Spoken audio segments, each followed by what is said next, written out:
Next year, 2021, is Missouri's Bicentennial, 200 years of statehood. But this year, well, it's the bicentennial of the agreement that made it possible. In March of 1820, Congress passed the Missouri Compromise, which was really all about slavery. It did not resolve the big issue facing the country, but it did push it down the road. We asked Bob Moore, the historian at the Gateway Arch National Park, to talk about just what was at stake and about the decision that granted Missouri statehood. So let's talk about 1820, Missouri Compromise. What's the compromise? Okay, so the compromise was to try to maintain a balance of power in the U.S. Senate, basically.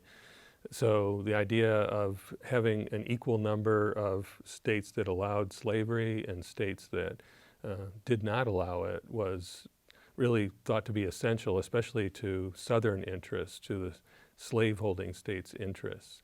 So when Missouri applied for statehood, there were 11 slave states and 11 free states.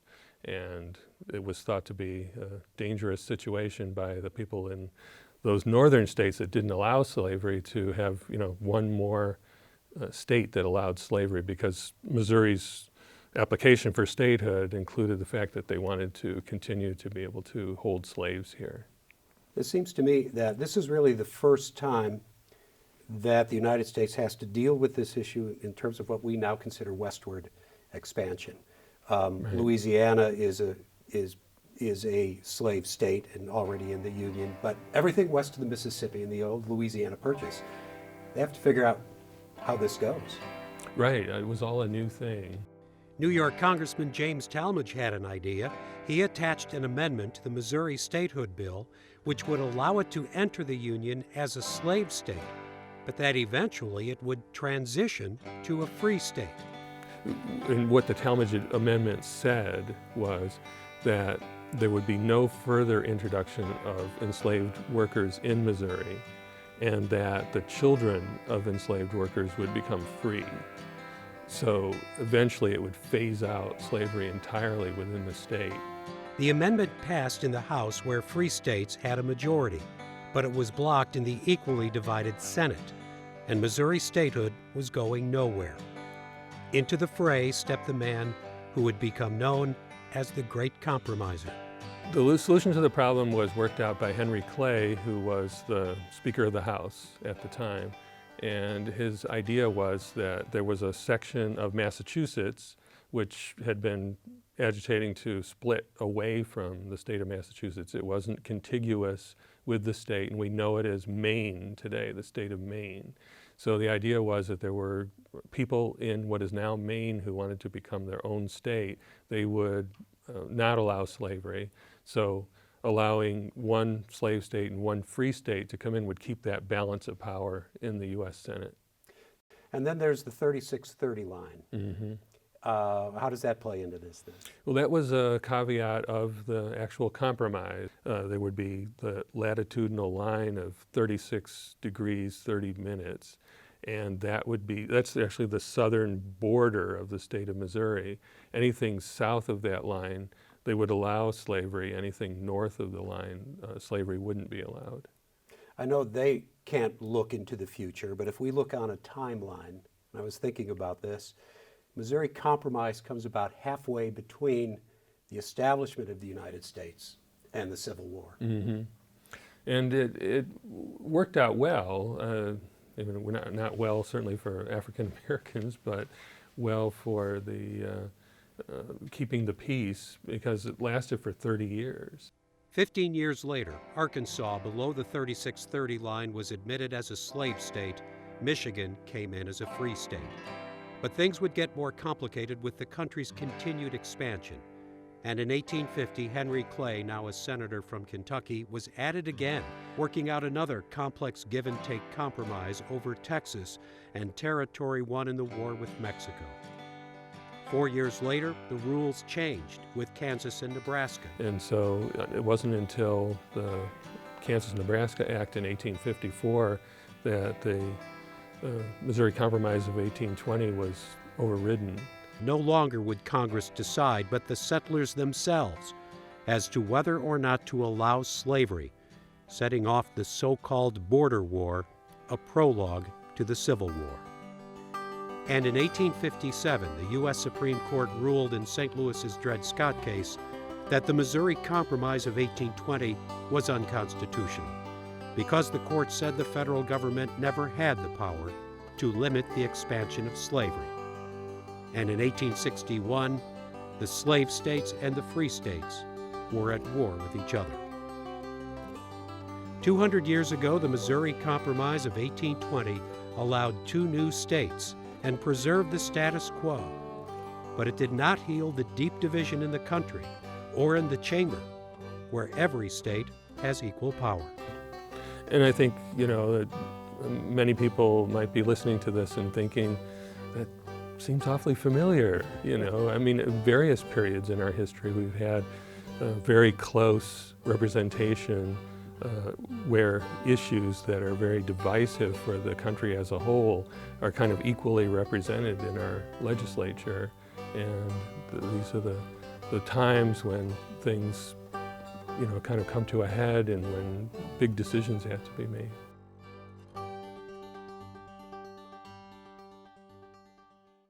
Let's go from 200 years ago to just 100 years ago. 1920 was an election year, and for a time, St. Louis's David R. Francis was being talked about as a possible vice presidential candidate. Well, it didn't happen, and if it had, and if the Democrats had won, which they didn't, Francis almost certainly would have taken Philip Jordan with him to Washington. All right, there it is. A statue of David R. Francis was unveiled in 2018 in Francis Park on land he donated to the city. He was one of Missouri's most prominent citizens: mayor, governor, cabinet member, World's Fair president, ambassador to Russia. Philip Jordan, well, wasn't the kind of guy who would get a statue. An African-American who was originally hired as a servant in the governor's mansion. But he became much more than that over the years. And in the midst of the Russian Revolution, he became indispensable. It was a story that was brought to light by Francis biographer Harper Barnes, and it's a great story to retell in Black History Month. The United States was sending off to Russia in 1916 not an experienced diplomat or Russian expert. What David Francis was a good politician and a smart businessman. And that's what President Wilson thought he needed in St. Petersburg. Russia was potentially a huge market for American agricultural goods, the things that Francis had made his fortune buying and selling. The president's top priority for the new ambassador: negotiate a new trade treaty with the Tsar. Francis was also an experienced public servant, a former governor and cabinet member, and a man who had dealt with plenty of world leaders during his days running the World's Fair. Still, in St. Petersburg, many considered him a lightweight political appointee at best. This was a field dominated by Ivy League Americans and European aristocrats. And while Francis may have been as rich or richer than most of them, he was a plain-spoken, cigar-smoking Missourian. In a world where ambassadors were still expected to put on buckled shoes and feathered caps in the court of the Tsar. And Francis didn't want to look like that, and so he said, I'll wear a suit. I'm not going to wear these pantaloons and all of this stuff. And he was criticized for that. Drove around St. Petersburg, the capital of Russia, in a Model T Ford. This is really the story of two men from Missouri: David Francis, the ambassador, and the man who's driving his car, Philip Jordan. He had been with the Francis family on and off for 30 years, since he was first hired on at the Missouri governor's mansion. Philip Jordan was an extraordinary man.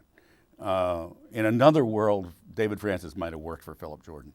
Philip Jordan was a black man from Jefferson City who was uneducated, had grown up in the slums near the Capitol, in something called Hog Alley, was a street fighter, an alcoholic. Good street fighter. And a champion street fighter, despite the fact he couldn't have weighed more than 120, 125 pounds. Jordan's toughness, resourcefulness, and intelligence would prove to be invaluable, because it was soon clear that this was no ordinary, cushy diplomatic assignment. Francis quickly found out that the Tsar had much bigger things to worry about than trade treaties. America was still neutral in World War I, but Russia was fighting for its life against Germany in the West. The Russian army was disorganized, demoralized, and weakened by starvation and desertions. And in March 1917, the first revolution came. The Tsar was deposed, and a provisional socialist government headed by Alexander Kerensky took power. To Francis, this was the good revolution. Francis by then had come to understand that the Russian people were tremendously oppressed. I mean, when this outpouring of rage against this dictatorial regime, and Francis saw it as 1776 all over again. But the revolution wasn't over, and a lot of people would feel that David Francis was in over his head in dealing with the political complexities and the coming power of Vladimir Lenin and the Bolsheviks. While David Francis was in the midst of all this diplomatic intrigue, Philip Jordan had put himself in the midst of the revolution.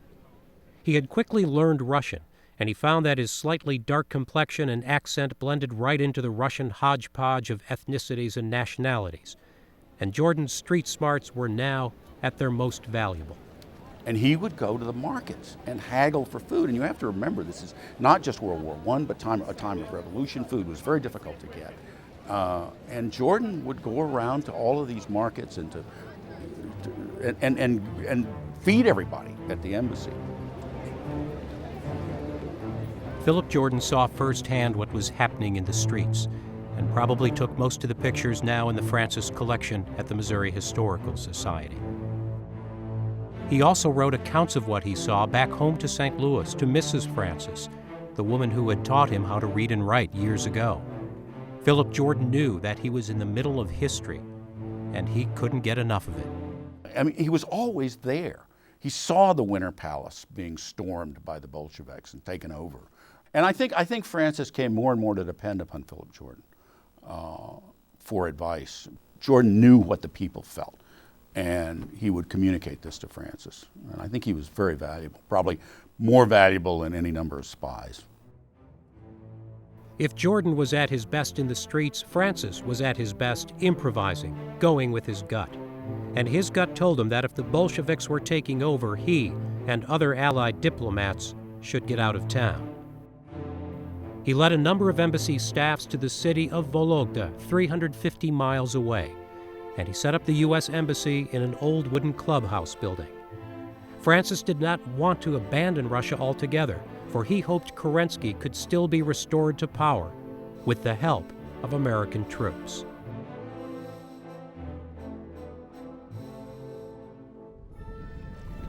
And in what is now a footnote in the history of World War I, American troops were sent to the Russian port of Archangel, and David Francis was there.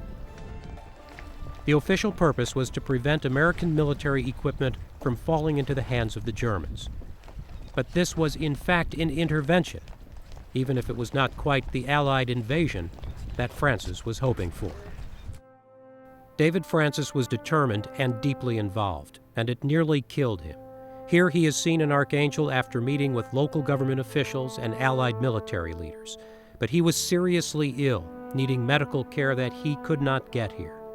Philip Jordan was here as well, and as usual, standing in the background, ready with a box of the boss's cigars.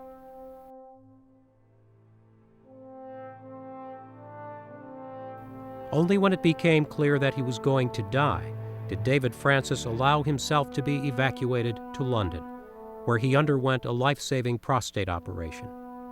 He vowed to return to Russia, but never did. The Bolsheviks solidified control, and the socialist Kerensky escaped into exile. As always takes place after great events, the debate would rage over what we did right and where we went wrong. David Francis died in 1927. Philip Jordan retired, but continued to live with the Francis family until his death in 1941.